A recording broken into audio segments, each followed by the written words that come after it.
हमारे पास commissioner secretary Saurabh Bhagat ji हैं। आज हम उनसे चर्चा करेंगे कि यूटी जम्मू कश्मीर में किस तरीके से इन सब चीज़ों को हैंडल किया जा रहा है। आपका स्वागत है। मेरा पहला प्रश्न ये रहेगा कि जो लोग जाना चाहते हैं और जो लोग जिनको हम सब जानते हैं कि अगर वो चले जाएंगे तो हमारी इकॉनमी जो है धराशायी हो जाएगी, यूटी की इकॉनमी, उनको रोकने का क्या प्रयास किया जा रहा है? जी, सबसे पहले मैं आपको बताना चाहूँगा कि 22 तारीख से 22 मार्च से जब ये कंटेंजन स्टार्ट हुआ जी, तो सबसे पहला एफर्ट जो लेबर डिपार्टमेंट ने किया, एक एडवाइजरी भारत सरकार से आई जिसमें डायरेक्शन हम लोगों ने नीचे दिया एम्प्लॉयर को कि किसी भी एम्प्लॉय को कोविड के कारण अगर वो छुट्टी पे है तो उसको ड्यूटी पे ट्रीट किया जाए, किसी की तनख्वाह कम ना की जाए, किसी को रिट्रेंच ना किया जाए। और इसके तहत मैं बड़ी खुशी के साथ बताना चाहूँगा कि हमें कुछ मामले जम्मू और श्रीनगर से आए, लगभग 400 के करीब मामलों पे कार्रवाई की गई और एम्प्लॉयर को कहा गया कि वो एम्प्लॉय को नहीं निकाले। मैं साथ साथ धन्यवाद भी करना चाहूँगा हमारी स्टेट के एम्प्लॉयज़ को, इंडस्ट्रियल सेक्टर के, कि उन्होंने बड़ी मेहनत करके अपने एम्प्लॉयज़ को रिटेन किया हुआ है और तनख्वाह उनको इत्यादि वो दे रहे हैं। एक और बड़ा इंपॉर्टेंट स्टेप भारत सरकार ने लिया कि प्रधानमंत्री जी ने प्रधानमंत्री गरीब योजना के तहत उन्होंने जो हमारे प्रोविडेंट फंड के अंदर जो कंट्रीब्यूशन दिया जाता था, एम्प्लॉयर और एम्प्लॉय का कंट्रीब्यूशन का 12% भारत सरकार ने दिया और 3 महीने के लिए मार्च, अप्रैल और मई तक का यह प्रावधान किया गया। सौरभ जी, पंजीकृत श्रमिक होते हैं, जो रजिस्टर्ड लेबर होती है, एक अनऑर्गेनाइज्ड लेबर होती है। जो अनऑर्गेनाइज्ड लेबर है उनके तो ना खाते में पैसे आ रहे हैं, ना उनको कोई माली मदद मिल रही है। उनको भी मदद मिले, जो प्रवासी हैं बाहर से आकर के यहाँ पे बसे हुए हैं, ताकि वो बाहर ना जाएं, वापस ना जाएं। क्योंकि हम, आप भी जानते हैं, मैं भी जानता हूँ, हर कोई जानता है, वो वहाँ पर जाकर भी उनको काम कुछ मिलना नहीं है। यहाँ पर रहेंगे, यहाँ अभी भी स्कोप है, क्या कहेंगे? आपकी बात बिल्कुल दुरुस्त है कि धीरे धीरे करके जो इंडस्ट्रियल सेक्टर को ओपन किया जा रहा है। हमारी स्टेट ने 17 तारीख को इंडस्ट्री और कंस्ट्रक्शन क्षेत्र का नया SOP जारी किया। उसके तहत काफ़ी सारा इंडस्ट्री को ओपन किया गया। जो इंडस्ट्रियल एरिया के बीच में जो काम चलता है उसको परमिट कर दिया गया है। एसेंशियल कमोडिटी से रिलेटेड इंडस्ट्री को ओपन किया गया है। ब्रिक क्लिन्स के अंदर कंस्ट्रक्शन परमिट की गई है। थोड़ा सा एग्री सेक्टर भी ओपन हुआ है। तो इसीलिए इकोनॉमी में अब धीरे धीरे इकोनॉमी को नॉर्मलसी की तरफ लाया जा रहा है। तो मैं हमारे जो लेबर साहिबान, जो हमारे भाई हैं, उनसे मैं कहना चाहूँगा कि धीरे धीरे गवर्नमेंट ये प्रयास कर रही है कि उन लोगों को किसी तरीके से उनकी माली हालत में कोई परेशानी ना आए। इसके तहत विभिन्न एम्प्लॉयमेंट अपॉर्चुनिटीज़ को इंक्रीज़ किया जा रहा है। आज ही हम लोगों ने लगभग 19,500 जॉब अपॉर्चुनिटीज़ जो हैं, जो ग्रेफ के अंदर बीकन के जो बड़े बड़े प्रोजेक्ट्स हैं, नेशनल प्रोजेक्ट्स, उसके तहत आज इंफॉर्मेशन डिपार्टमेंट इसको एडवर्टाइज कर रहा है। तो हमारे जम्मू कश्मीर में, कश्मीर के इलाके में और लेह लद्दाख के इलाके में लगभग 20,000 अपॉर्चुनिटीज़ हैं। अनस्किल्ड लेबर को सिर्फ 5-15 हज़ार तक की रकम पे इमीडिएटली मिलेगी एम्प्लॉयमेंट। मैं आपके ज़रिए ये रिक्वेस्ट करूंगा लेबर फोर्स से कि हमारे महकमे को सिर्फ डिस्ट्रेस के अलावा अगर आपको मदद चाहिए जॉब ढूंढने में, हम आपकी मदद प्रोवाइड करेंगे। और ये जितने इश्तिहार हैं हमारे पास अवेलेबल हैं, अगर कोई भी हमारा भाई हमें फ़ोन करता है तो कंसर्न ALC उसको कनेक्ट करेगा एम्प्लॉयर के साथ और नियरेस्ट एम्प्लॉयर से वहाँ एम्प्लॉयमेंट देने की कोशिश की जाएगी। जी सौरभ जी, आपने कुछ जनधन खाते थे, उनमें पैसे भी जमा करवाए हैं लेबरर्स को, फार्मर्स को भी मिल रहे हैं। हम लेबरर्स की बात करते हैं, लेकिन उनको ये संशय है, डाउट है, कहीं कोविड हट गया या फिर लॉकडाउन हट गया तो कहीं पैसे वापस ना आ जाए, वो लंबी लंबी कतार में लगे। एक मैसेज उनको दे दीजिए, जो पैसे आपके खाते में आ गए वापस हम लेने वाले नहीं हैं। इसमें मैं आपको बताना चाहूँगा कि हमारी स्टेट में एक कंस्ट्रक्शन बोर्ड है अनऑर्गेनाइज सेक्टर वर्कर्स के लिए। उसमें लगभग हमारे पास 3.5 लाख वर्कर इंस्टॉल्ड है। उनमें से लगभग 2 लाख वर्कर ऐसा है जो कि एक्टिव वर्कर है, जो कि काम करता है। उनके अकाउंट में लेफ्टिनेंट गवर्नर साहब ने काफ़ी अच्छा एक डिसीजन लिया और 25 तारीख को जो फर्स्ट डे था ये लॉकडाउन का, उसी दिन हमने उनके अकाउंट में 1-1 हज़ार रुपये डाला है इस पीरियड के लिए। अब लेफ्टिनेंट गवर्नर साहब ने, क्योंकि ये बड़ा लंबा लॉकडाउन खिंच गया है और 3rd लॉकडाउन स्टार्ट हो गया है, तो अप्रैल और मई के महीने के लिए भी 1-1 हज़ार रुपये की रकम सैंक्शन की है। कुल मिला के 47 करोड़ हम लोगों ने इन लोगों के अकाउंट में डाला है। इसके अलावा जो इनके बच्चे हैं वर्कर्स के, उनको वजीफ़ा मिलता है, लगभग 2,500 रुपये वजीफा मिलता है 5वीं क्लास तक, और उसके बाद 10,000, और इवन जो बच्चे मेडिकल करते हैं, इंजीनियरिंग करते हैं, उनको भी वजीफा सरकार देती है। 35 करोड़ रुपए की रकम इस 1.5 महीने में हमने उनके अकाउंट में छोड़ी है। इसी तरीके से जो वर्कर हमारे यहाँ काम कर रहे हैं, जो कि बाकी स्टेट्स के बोर्ड में कनेक्टेड हैं, जैसे बिहार सरकार ने उनको 2,000 रुपये दिए हैं, पंजाब सरकार ने 9,000 रुपये की रकम दी है, दिल्ली सरकार ने 6,000 की रकम दी है, तो उनके अकाउंट में डीबीटी हुआ है। प्रधानमंत्री जी ने भी वहाँ से दिल्ली से हर अकाउंट में, जनधन अकाउंट के अंदर 500 रुपये डलवाए हैं हर वर्कर के अक्रॉस द कंट्री। तो हमारी तरफ से कोशिश की जा रही है। आपने जो बात की कि कोरोना को ध्यान में रखते हुए सोशल डिस्टेंसिंग मेंटेन की जाए, तो मैं आपको बताना चाहूँगा कि सारा ये जो पेमेंट हुआ है डीबीटी है, डायरेक्ट बैंक ट्रांसफ़र। तो लेबर के घर बैठे बैठे उसके अकाउंट में, आधार बेस्ड अकाउंट में पैसा चला गया है, तो उसको बैंक तक जाने की बिल्कुल भी इसमें ज़रूरत नहीं पड़ी है। और आगे भी हमारा कोशिश ये रहेगी कि हम उसके घर तक इस रकम को पहुँचाएँ। सौरभ जी, अब सवाल ये उठता है कि हमारे सारे करीब एक टेंटेटिव फिगर है 40,000 के करीब लोग हमारे बाहर हैं, बतौर लेबर काम करते हैं। महाराष्ट्र में भी हैं, राजस्थान में भी हैं, गुजरात में भी हैं, हर स्टेट में हैं, और वो हमें भी कॉल करते हैं। उनकी वापसी कैसे संभव है?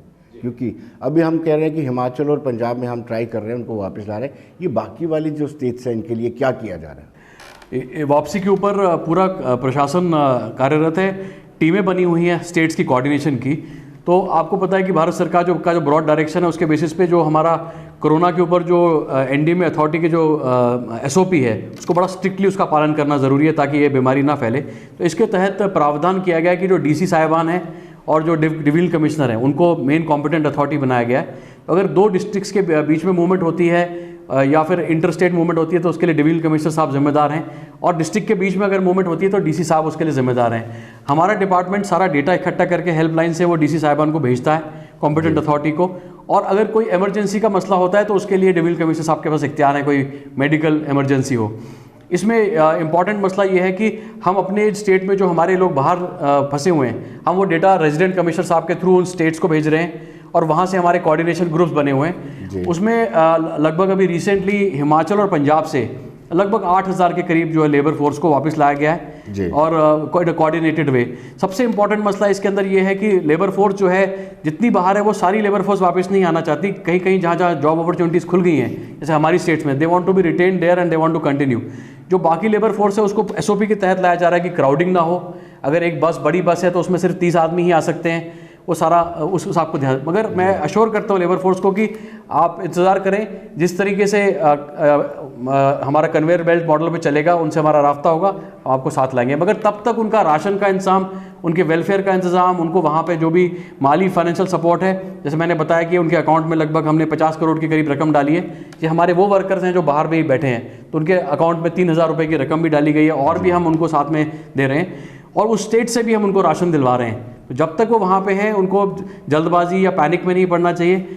गवर्नमेंट की जिम्मेदारी है, उनको लाया जाएगा, बाकायदा हम देखेंगे इस मसले पे, और डेफिनेटली उनको लाया जाएगा। मगर हेल्पलाइंस का जो नंबर इंक्रीज इसलिए किया गया है ताकि हर लेबर को प्रॉपर तरीके से काउंसिल किया जा सके। और इसमें कई बार फ़ोन कॉल्स में जो ये हमारे क्लाइंट ग्रुप है अलग अलग जगह फ़ोन कर रहे हैं, जैसे जो लेबर फोर्स है वो एजुकेशन की हेल्पलाइन में फ़ोन कर रहे हैं, या फिर कोई जो मरीज़ हैं वो लेबर की हेल्पलाइन पे कर रहे हैं, तो उनको वहाँ कोऑर्डिनेट किया जा रहा है और वो डेटा उनको ट्रांसफ़र कर दिया जाता है उस तरह से। सौरभ जी, जो लोग बाहर हैं इस वक्त बतौर लेबरर गए हुए हैं, उनके परिवार वालों को यहाँ पे चिंता रहती है कि उनको खाने पीने को कुछ मिल रहा है या नहीं। उनकी बात कर रहा हूँ, परिवार वाले दुखी रहते हैं, चिंतित रहते हैं। क्या आप एश्योर करते हैं कि उन सबको भोजन मिल रहा है, जो एसेंशियल कमोडिटीज़ है वो सब कुछ मिल रहा है? जी, इसके तहत मैं आपको बताऊंगा कि जो हमारे जो रिलीफ वर्क चल रहा है, रिलीफ डिपार्टमेंट और सीआईपीटी डिपार्टमेंट के थ्रू, उसमें हम लोग ना सिर्फ लेबर जो आउटसाइड लेबर है उसको रिलीफ दे रहे हैं, बल्कि जो लोकल लेबर है उसको भी रिलीफ दिया जा रहा है, फैमिलीज़ को दिया जा रहा है, डेस्टिट्यूट्स को दिया जा रहा है। तो लगभग ऑलमोस्ट 1.5 से 2 लाख के करीब जनता को लगातार ये रिलीफ मिल रहा है और कंटिन्यूसली कवर किया जा रहा है। सभी डीसी साहिबान ने कुछ जगह कैंप्स बनाए हुए हैं, कुछ जगह घरों में ही वितरण किया जाता है। इसके अलावा मैं सिविल सोसाइटी का भी बहुत शुक्रिया अदा करूंगा कि सिविल सोसाइटी ने भी हमारी बहुत मदद की है, और इंडस्ट्रियल यूनिट्स के अंदर जो इंडस्ट्रीज थे उन्होंने लेबर फोर्स के लिए अच्छा खाने का इंतजाम किया है। कुछ जगहों पे कुछ फिलैंथ्रोपिस्ट और एनजीओ ऑर्गेनाइजेशंस हैं, खासतौर पे जम्मू रीजन में मैं तारीफ करना चाहूँगा कि काफ़ी लोगों ने इस तरह का मदद प्रोवाइड की है, ड्राई राशन प्रोवाइड किया है, और वो डिस्ट्रिक्ट एडमिनिस्ट्रेशन ने वितरित किया है। तो हमारे यहाँ से अगर आप मीडिया ये बात ऑब्जर्व करेंगे कि perhaps least incidents of discontent यहाँ पे अवेलेबल है। हाँ, डेफिनेटली हेल्पलाइंस के कंजेशन का एक इशू था, जिसको आज हम लोगों ने काफ़ी हेल्पलाइन इंक्रीज करके लगभग 25 नंबर हमने क्रिएट कर दिए, और सभी को कहा गया कि 2-2 फ़ोन नंबर्स रखें, तो ये हेल्पलाइन का इशू भी एड्रेस हो जाएगा। क्या 1 महीना गुजरने के बाद क्या आपको कोई कंप्लेन आई है कि हमें हमारे मालिक ने सैलरी नहीं दी, या इतनी सैलरी काटी है, या कह रहे हैं कि आप अगले महीने से ना आए? इस तरह की कंप्लेंट्स आई हैं? जी, कंप्लेंट मैंने बताया आपको कि 450 के करीब कंप्लेंट्स हमें इमर्ज हुई थी, मगर जो वो सर्कुलर है वो बड़ा क्लियर और बड़ा स्ट्रॉन्ग सर्कुलर जारी किया गया है। और जैसे बीबा बाड़ी ब्रह्मण एसोसिएशन है, या फिर जो हमारे गंग्याल इंडस्ट्रियल एरिया या कश्मीर एसोसिएशन है, आई एम वेरी थैंकफुल कि उनके प्रेसिडेंट्स ने खुद हमारे ऑर्डर को बड़ा स्ट्रिक्टली इंप्लीमेंट कराया, और जो 1-2 ऐसे एम्प्लॉयर्स थे जिन्होंने इस तरह का कोई एक्शन लिया तो वो हमारे नॉलेज में लाया गया। कुछ ऐसे स्कूल्स थे जिन्होंने टीचर्स को नोटिस। स्कूल्स का अभी भी हमारे पास शिकायतें आ रही, टीचर्स कह रहे हैं कि हमें निकाला जा रहा है। जी हाँ, तो मैं आपके ज़रिए से कहूँगा कि पहले हमने शुरुआत में एडवाइजरी जारी की थी, बाद में हमने इसको ऑर्डर में कन्वर्ट कर दिया, एक सख्त ऑर्डर में। और चूंकि हम प्रोविडेंट फंड और ESIC के थ्रू हम काफ़ी उन ऑर्गेनाइजेशंस का डिटेल हमारे पास होता है, तो कोई भी अगर एम्प्लॉई या एम्प्लॉयर किसी को इस तरह की परेशानी आती है हमें अप्रोच करें, हम तुरंत कार्रवाई करेंगे और बड़ी सख्त कार्रवाई करेंगे। जी। साथ ही साथ मैं आपको ये भी बताना चाहूँगा कि एक एम्प्लॉय स्टेट इंश्योरेंस ऑर्गेनाइजेशन होती है हमारी ऑर्गेनाइज सेक्टर में, जो भी ESI में अगर रजिस्टर्ड है उनको ESIC सारा के सारा उनके तनख्वाह का मुआवजा देते हैं। जैसे मान लीजिए अगर कोई एम्प्लॉयमेंट से बाहर हो जाता है तो एम्प्लॉयर को नहीं, ESI सोसाइटी उसको 70% उसकी तनख्वाह भारत सरकार उसको रिएम्बर्स करती है। तो ये इसके तहत भी बहुत बड़ी रकम रिएम्बर्स की गई है हमारे इंडस्ट्रियल एरियाज़ के अंदर।